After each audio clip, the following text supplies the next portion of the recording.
presidente ako. Nagagastos ako sa gobyerno.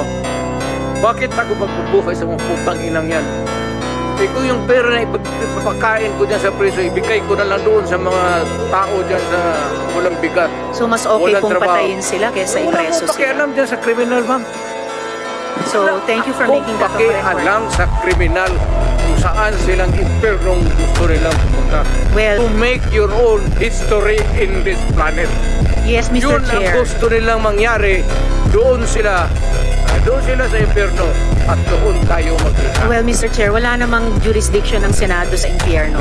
Dito lang sa bansa natin pwede tayong mag-investigate. Doon tayo pupunta.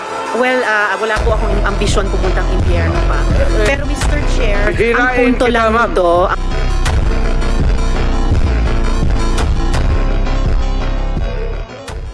Tubers Clippers, making long news short. Subscribe now.